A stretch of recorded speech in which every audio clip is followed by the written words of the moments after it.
एक गांव में प्रेम जी तिवारी नाम का एक बहुत ही बढ़िया बावर्ची रहा करता था। वो जिस गांव में रहता था उसी गांव के एक ढाबे में वो खाना पकाता और जिंदगी गुजारता। प्रेम जी तिवारी के माँ बाप तो नहीं थे, पर एक बहन और एक भाई था। बहन की शादी करवाने के लिए और भाई को अच्छे से पढ़ाने के लिए वो बेचारा दिन रात कष्ट किया करता था।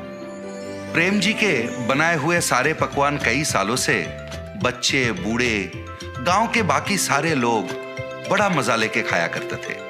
इसकी वजह से वो जिस ढाबे में काम करता था उस ढाबे का नाम अच्छा हुआ और कमाई भी बढ़ गई। एक दिन प्रेम जी के एक दोस्त ने प्रेम जी की बहन की शादी के लिए एक अच्छे से लड़के के बारे में बताया। ये सुनकर प्रेम जी ने सोचा ये शादी तो किसी भी तरह करवानी पड़ेगी, चाहे उधार लेना पड़े, पर बहन की शादी होनी चाहिए। इसलिए वो गांव के जमींदार के पास गया और सूद पर रुपए लेके उसने शादी करवा दी।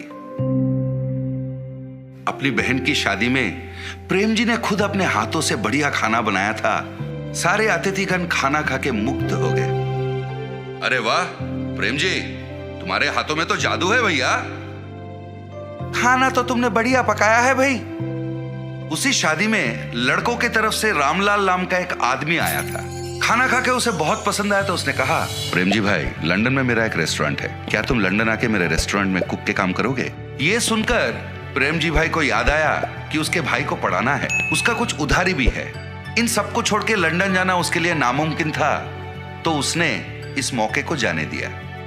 दिन गुजरने लगे, उधार का भार बढ़ने लगा और पूरी तनख्वाह तो ब्याज भरने में निकल जाती थी। भाई को पढ़ाने के पैसे कम पड़ने लगे, घर चलाने में भी दिक्कत होने लगा। तो प्रेम जी भाई इन बातों को लेके मन कचोट के रह जाते थे। इस तरह महीने बीतने लगे, पर प्रेम जी भाई का आमदनी नहीं बढ़ रहा था। फिर एक दिन प्रेम जी भाई उदास बैठ के उपाय के बारे में सोच रहे थे। उसे लंदन से आए हुए रामलाल के बातें याद आए। अरे उसने तो मुझे रेस्टोरेंट में काम करने का मौका दिया था, ये बात मैं कैसे भूल गया। ये सोचकर वो रामलाल से मिलने चला। अरे प्रेम जी, आप इस तरफ? आपने तो उस दिन कहा था ना कि लंदन में आपके रेस्टोरेंट में कुक की नौकरी मुझे देने को तैयार है। अभी भी क्या वो नौकरी मुझे देंगे? अरे वाह, बढ़िया है, आखिर आपने मेरी बात मान ही ली। जरूर मौका मिलेगा। मैं एक हफ्ते में वहां जा रहा हूं। मेरा बेटा आपके लंदन आने तक के सारे इंतजाम खुद देखेगा, ठीक है? फिर जब रामलाल वापस लंदन चले गए थे, रामलाल के बेटे ने प्रेम जी का लंदन जाने तक का पूरा इंतजाम 1 महीने के अंदर कर दिया। प्रेम जी ने उससे कहा, बहुत बहुत धन्यवाद बेटा, आप बिल्कुल चिंता मत कीजिए, यहां हम सब हैं ना। आप आराम से लंदन जाइए, वहां अच्छे से पैसे कमाइए और अपनी पूरी उधारी चुका लीजिए। अपने भाई को अच्छे से पढ़ाइए। अगले 10 दिन में लंदन जाने की आपकी फ्लाइट है। इस तरह उसने प्रेम जी को समझाया और उसे लंदन भेज दिया। प्रेम जी लंदन में स्थित रामलाल के इंडियन रेस्टोरेंट में अपना रसोइये का काम शुरू कर दिया। उसके खाना पकाने के तरीके, सब्जियों को काटने के तरीके, खाने को प्लेटिंग के वक्त गार्निश करने के तरीके, और सबसे बढ़िया बात यह थी, जब उसका खाना पकता था पूरा रेस्टोरेंट खुशबूदार हो जाता। वो मन लगा के लजीज खाने बनाता रहा और कस्टमर खुश होते रहे। खाने से खुश होकर लोग उसे काफी पैसे टिप में देते थे। इससे प्रेम जी खुश होकर और बढ़िया पकवान बनाने लगा। इधर महीने का तनख्वाह मिलता था और टिप की ऊपरी पैसे होने के कारण उसका आमदनी बढ़ गया। और जितने भी पैसे वो कमाता था पूरे पैसे वो इंडिया भेज देता। फिर रामलाल के बेटे से बात करता और उनसे कहता कि उन पैसों से उसकी उधारी चुका दे और उसके भाई को बढ़िया सा कॉलेज वगैरह में भर्ती करके पढ़ाए। इस तरह 6 महीने बीत गए। इन 6 महीनों में उसने कई बार पूछा कि मेरे भाई से फोन पर बात करवा दे, पर कोई ना कोई कारण बोलकर रामलाल के बेटे उसे टाल देता तो प्रेम जी को संदेह होने लगा। और फिर जब रामलाल अपने बेटे के साथ बात करते थे, वो चुपके से उनकी बातें सुनने लगा। एक दिन रामलाल से मिलने प्रेम जी जा ही रहे थे।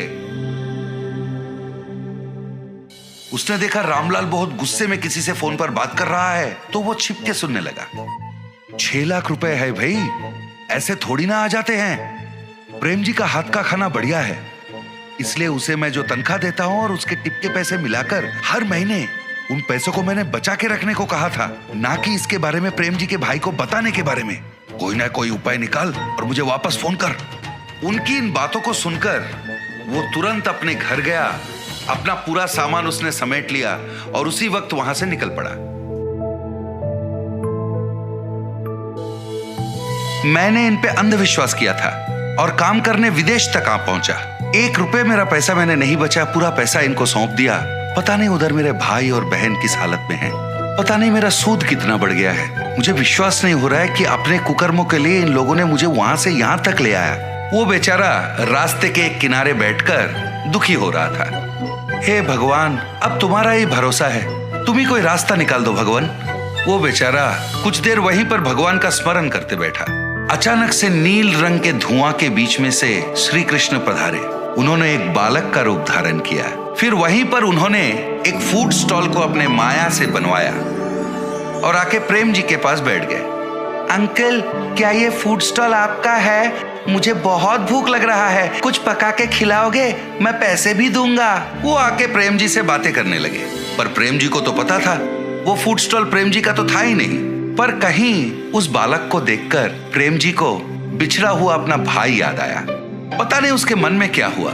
वो उठा और उस फूड स्टॉल की तरफ बढ़ गया। फिर वहां रखे हुए सारे चीजों को देख के सोचने लगा, इसके खाने के लिए क्या पकाऊं? प्रेम जी ने फिर अपनी नजर इधर उधर दौड़ाई तो उसने देखा खाने के कई चीज रखे हुए थे। अरे पता नहीं ये फूड स्टॉल है किसका? इतने सारे खाने की चीजों को यहाँ छोड़ के कहाँ चले गए? वो सोच में पड़ गया। इस तरह अचंभित होकर वो सोच रहा था, वहां खाना खाने दूसरे कस्टमर भी आना शुरू हो गए। प्रेम जी ने उस बालक के लिए बड़े प्यार से खाना पकाया।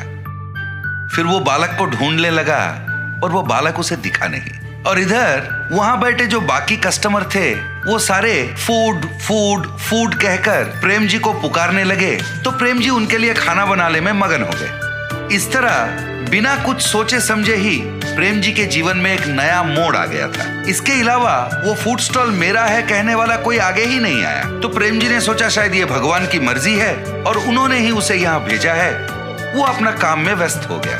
रामलाल को प्रेम जी के फूड स्टॉल के बारे में पता चला तो उसे रोकने वो खुद आ पहुंचे, पर उसे पता नहीं था ये स्वयं भगवान की देन है।